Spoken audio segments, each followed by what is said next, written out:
So, hello and welcome. Today I'm speaking with Debbie Solaris on our galactic heritage. Now, Debbie spent several years, active duty years in the military, and she received a bachelor's degree in science, working then in environmental field as a civilian. Now, Debbie met her life partner, Terry, who is a UFO enthusiast who introduced her to the world of extraterrestrials and the paranormal. And fast forward, Debbie now is an extraterrestrial contactee, interdimensional traveler, and galactic historian. Through her ancestral connection with the Akashic Records, she receives downloads of galactic historical information and universal spiritual knowledge. Her mission is to help awaken others to their own true divine selves and cosmic origins. And her website is debbiesolaris.com. So, hi, Debbie. Hi, heck, thanks for having me. It kind of took us a while to get this scheduled, so I'm excited to be here with you. I have to say, Steve, I've been a big fan of yours for Oh, years and years. I was introduced to your work, I think just through my own, I don't know, just random email searching, and I really love the guided meditations that you provide for folks, and you provide a lot of content for free, which I think is amazing, and it's really grade A level content. A lot of people have had, I think, a lot of activations, because of what you do, and then I've actually gone as far as to recommend some of your work to my Galactic Akashic reading students, so. oh, thank you. Yeah, so they Oh, that's can very kind. connect with their star families or guides, so angels, whatever, So I'm just excited to be here with you because I've been following you for quite a while, and this is an exciting moment for me. Oh, thank you. It's lovely because I really resonate with your work on your website. I'm still waiting for your book. That's Yeah, coming yeah, out, I think. we were just talking about that. Yeah, Yeah, it's in the works. It's in the works. in the Yes. works. Yeah. So you had an interesting journey through active service in the military, then environmental field. How did that shift to what you're doing now happen? Oh, that was quite that was quite a journey. So just to get people caught up with what happened to me, so I wasn't really into any of this kind of thing. I wasn't into anything spiritual, metaphysical. I had a very, I would say, 3D life where, I was active duty Navy for 6 years. And then I spent, almost 30 years working in the environmental field. And I worked, I think the last 17 years I spent with El Paso County Health Department, which is in Colorado Springs, Colorado. So that's my hometown. So I had an extraterrestrial contact experience in 2012 where I was brought on board an extraterrestrial starship. I was interacting with extraterrestrial beings.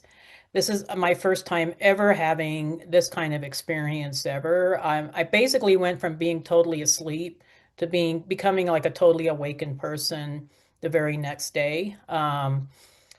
And around this time, a lot of my extrasensory perception was starting to get activated. I was starting to get a lot of downloads of extraterrestrial worlds, their history, their civilizations, all these different star systems. I never studied astronomy, but I all of a sudden I knew all these star systems. And honestly, Steve, at first I thought it was going crazy. I thought I was losing it. And then I started doing some research and also taking a lot of spiritual classes locally and started discovering that, okay, maybe there's some validity to this information I'm downloading.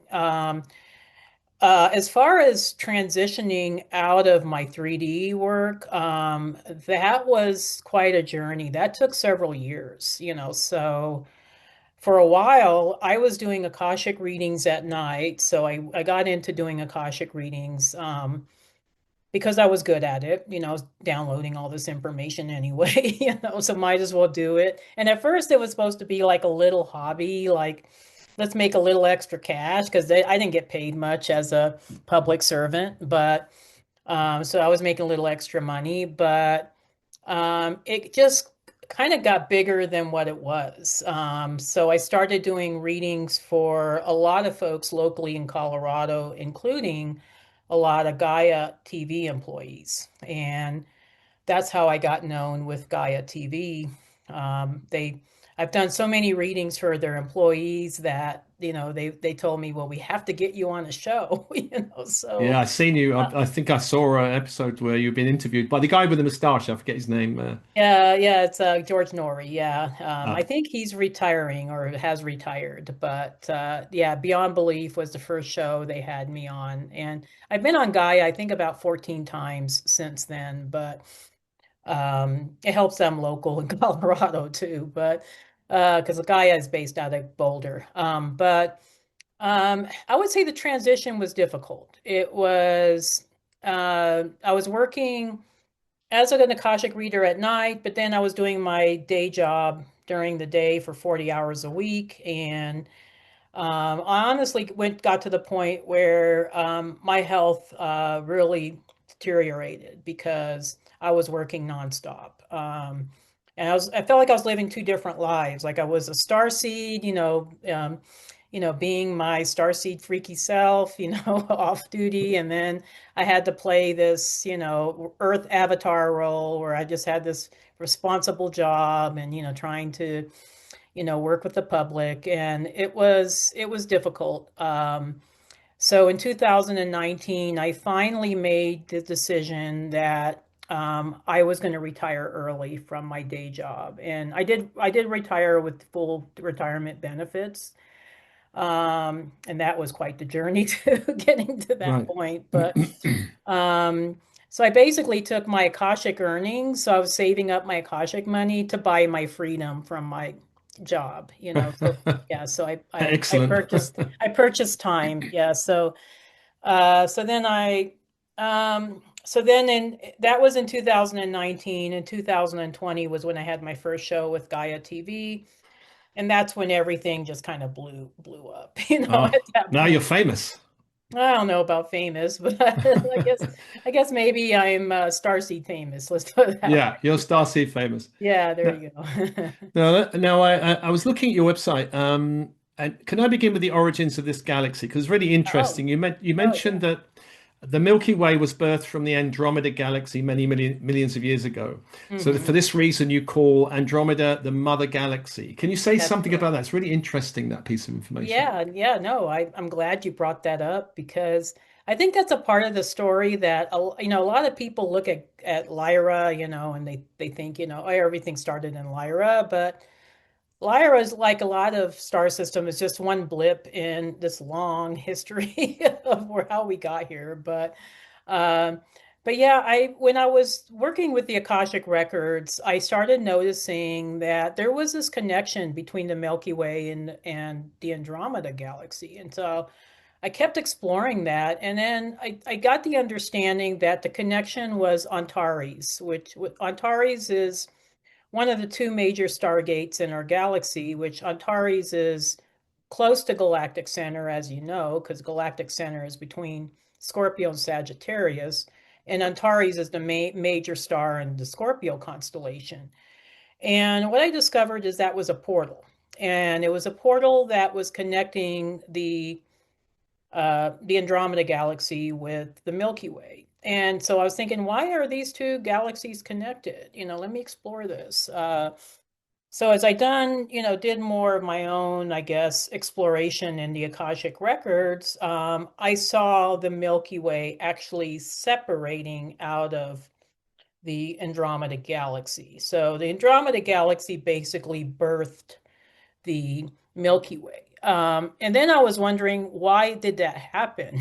So why, I mean, other than, just galactic, you know, galactic things just happening, just out of the Big Bang Theory or whatever. But I honestly, Steve, I looked at that and I thought, there was a group of ethereal light beings in the Andromeda galaxy that were co-creator beings. And Each universe, so we live in this multi-universe reality. So we live in this multi-universe reality, and each universe goes through its period of separating from source. And it was our universe's turn to separate from source. And so they were thinking initially, so they meaning the co-creator beings, that they were going to do this in the Andromeda galaxy. And the Andromeda galaxy just could not sustain lower dimensionality. So it's extremely high dimensional. They couldn't create realities there low enough in dimension that could sustain physical life. So these beings created the Milky Way as to be like a little baby galaxy, which is really not that big, baby. It's, it's fairly good sized galaxy, um, but it was meant to be kind of like the counterpart to the Andromeda galaxy, so that, but a lower dimensional version of it so that we could have physical experiences here.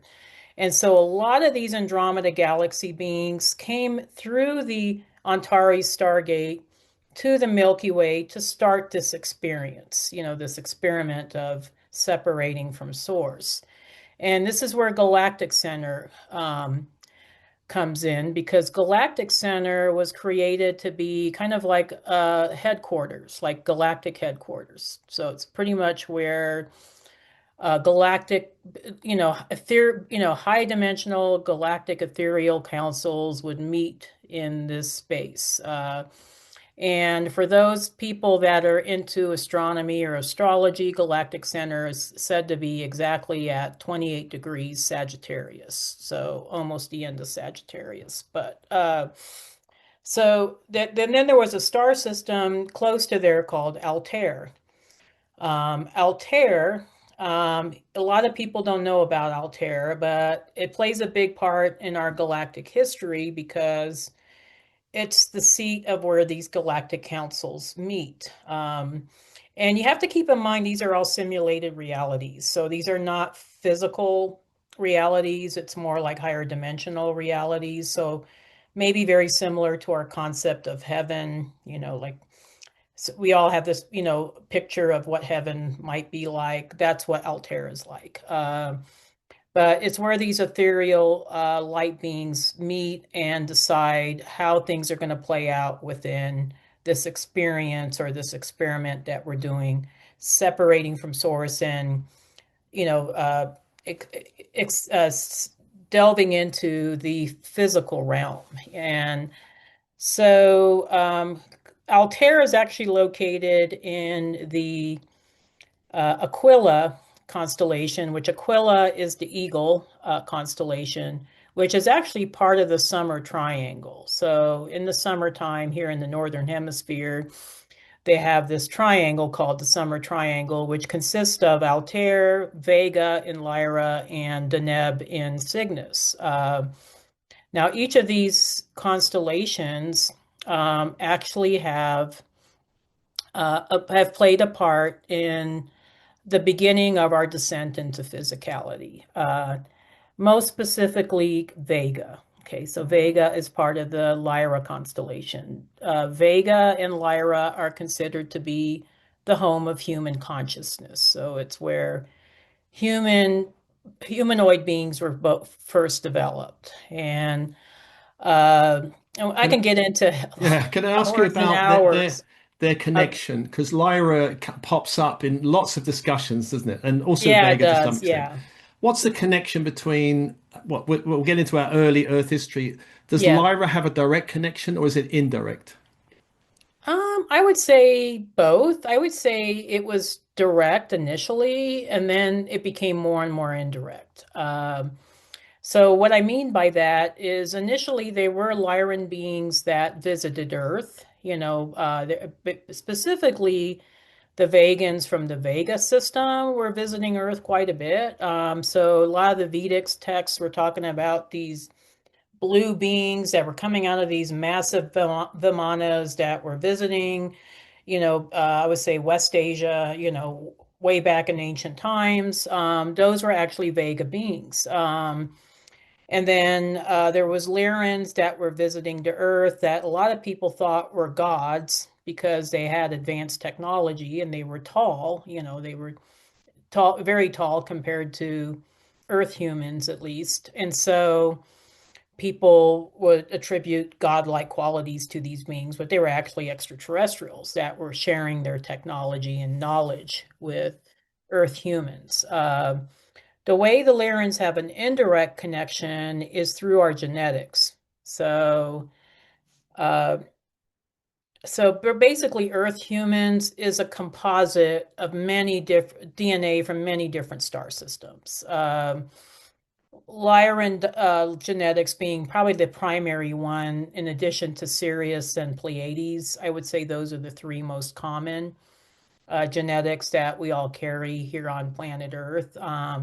But we're pretty much a composite of at least 22 different star races, including reptilian and even maybe even to a certain extent Anunnaki, Yeah. I do a lot of different Akashic readings for people, and usually I can tune into, what star systems they're connected with and where even their Earth genetics might be coming from. So a lot of people find that real fascinating because I think a lot of us are trying to find out more about ourselves.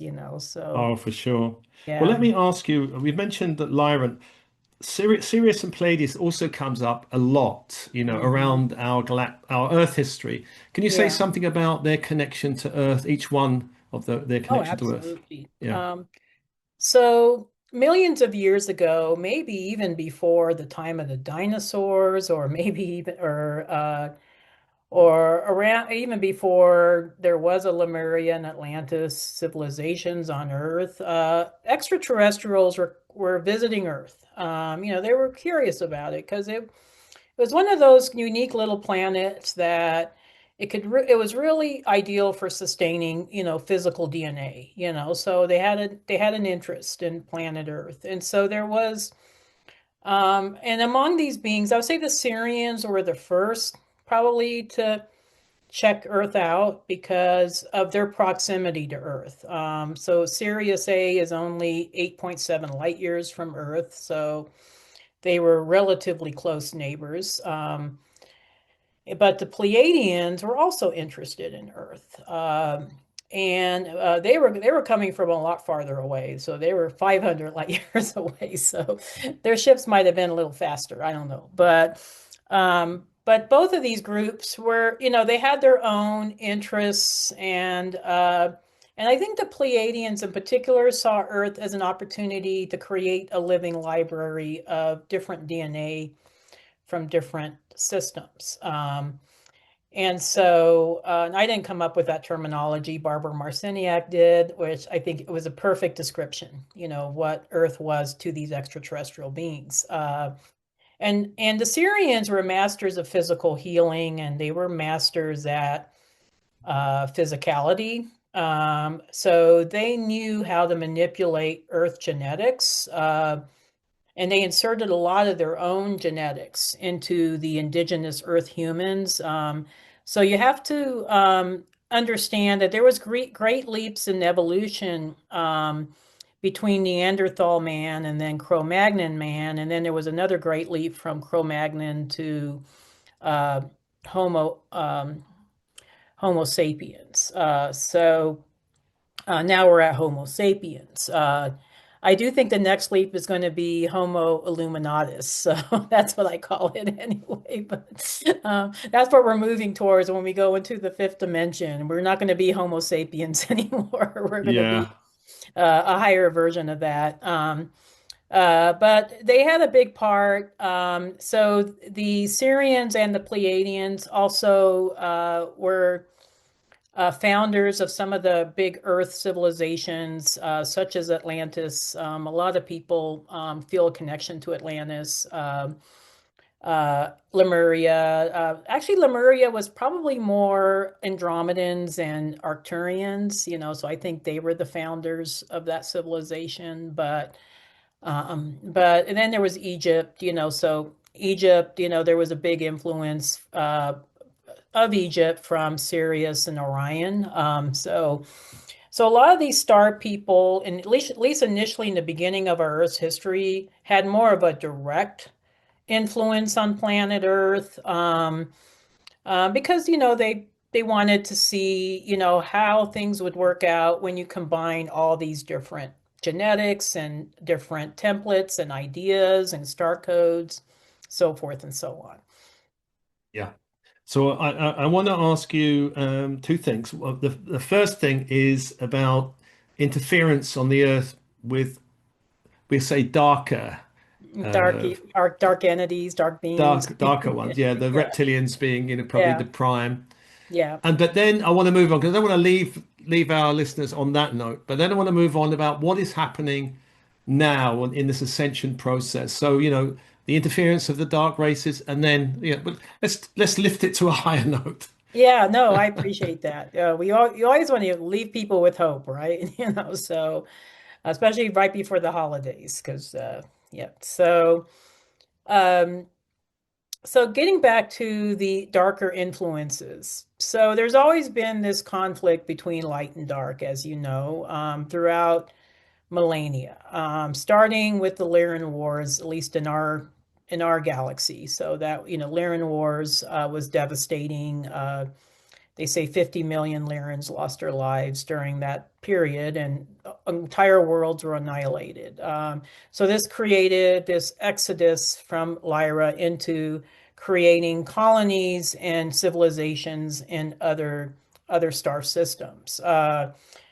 So the reptilians, interestingly enough, this was another thing I picked up from the Akashic records, because I always thought, like a lot of people, well, they're from Draco. No, they're not originally from Draco, like a lot of us. They got deposited here from another universe. They got into this war with avian beings in this other universe, and the avians, I guess, got tired. It was a long, like a war that lasted for millions of years, and they just got tired and said, we need to get rid of these beings.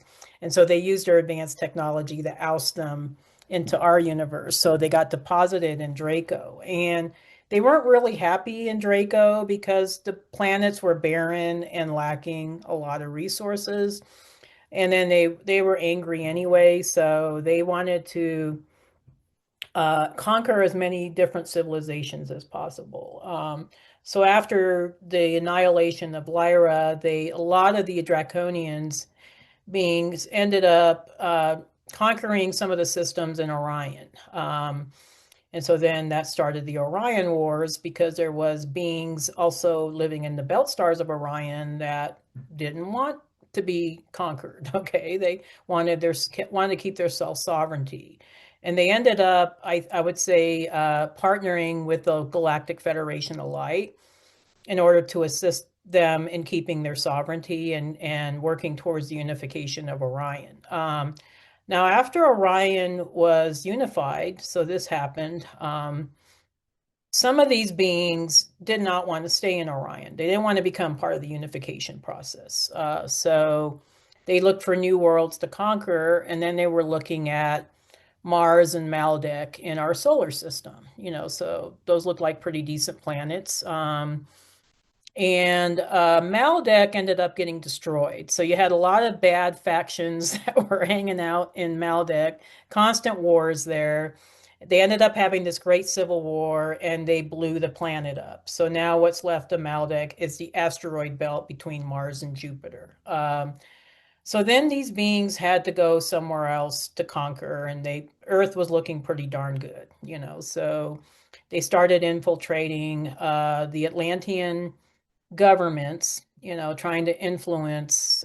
So they were kind of worming their way into these different civilizations, which they've been doing for millennia here on Earth. I actually believe that, maybe there's members of the royal family or various royal families that contain genetics from these beings, or are descendants of these beings.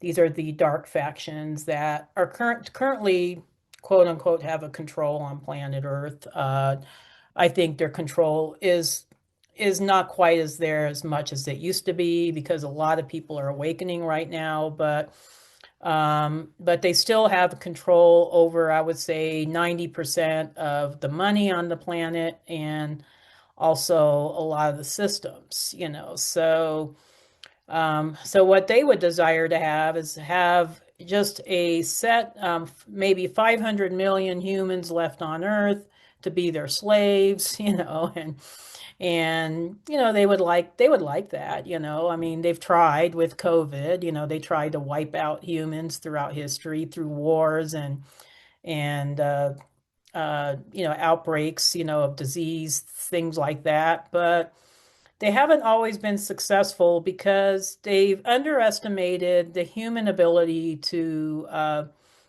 survive and thrive, you know. So and the Lyrans, this is where we get some of our genetics from the Lyrans. You know, the Lyrans were survivors, you know, so they survived a horrific catastrophe war and they survived and thrived in other systems since then. And we carry those genetics within us, you know. So that takes us to current times, you know. So like it's like that millions of years of history in about, I don't know, 15 minutes there. You know? So um, but that takes us to current times, and we're still dealing with these dark forces. But like you, Steve, I do believe that their influence is not as great as it used to be. They had us all programmed for, yeah, you know, maybe thousands of years, maybe hundreds of years, who knows? Uh, but a lot of humans are now awakening. They're starting to realize, hey, something's up. This isn't, you know, they're not, you know, the government isn't our friend. You know, these corporations aren't our friends. You know, what do we need to do? You know, to just like the Orion people in the Belt Stars, like what do we need to do to maintain our sovereignty? And that's where we're at. Well, it's lovely chatting with you, Debbie, and Yeah. I hope we do connect again in some other way, some other place. Yeah, me too. Yeah, we were just in one conference together. I'm trying to remember the name of it now. I think it was the Galactic conference. Yeah, the Was that Galactic. Neil's one? No, it was Oh, gosh, Althea. Althea. Althea's one. Yeah. Oh yeah, Althea's one. Yeah. Yeah. But Oh, I it's love great. her. It's She's great great. to connect with you too. And I will continue to promote your work. Many blessings to you. And I do hope our paths cross again soon.